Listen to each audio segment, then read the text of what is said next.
Countdown kicks off with the Richmond County School Board calling a special meeting tonight. Why? Well, to try to figure out how it's going to pay millions of dollars to the Department of Revenue. Richmond County, one of 4 local entities that owes a total of nearly $15 million worth of taxes that the state improperly collected from a company called Honeywell. The city won't tell us how much it owes, but by the process of elimination and a little bit of algebra, you're talking about nearly $12.5 million, including interest.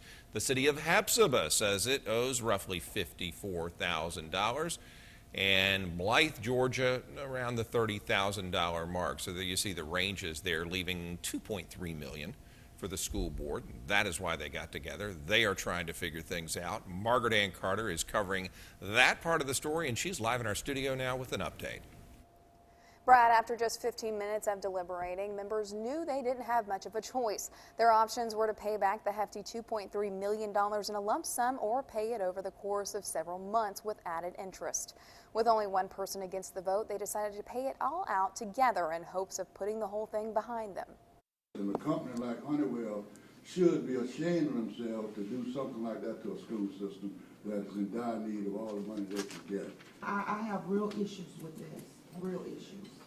Members of the Richmond County Board of Education wanted to make sure their voices were heard before forking over the $2.3 million to the Department of Revenue. I think anytime you have $2.3 million come out of any fund for a school system, it's tough. And it's tough for people to kind of understand how that works. This is the Georgia law. It's the statute that was passed by our legislatures. And we're beholden to that. Caden Jacobs with the school system says you won't see this payback take away from anything inside the classroom, and there won't be any cuts. The $2.3 million was the money the school system had and wanted to use for the future. Luckily, we've had a robust economy for the last couple of years, so as a result of that, the collections are actually ahead of what you would expect them to be, which affords us an unusual opportunity just to be able to pay it back in one lump sum. Jacob says it would have been nice to have had the extra money to use for technology or other things for the children, but with no other route, he and others say they're glad to have this behind them.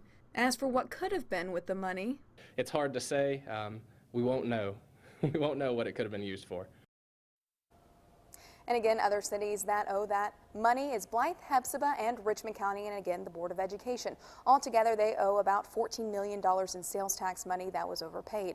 Now continue to count on News Channel 6 as we continue to follow this story. Back to you, Kim.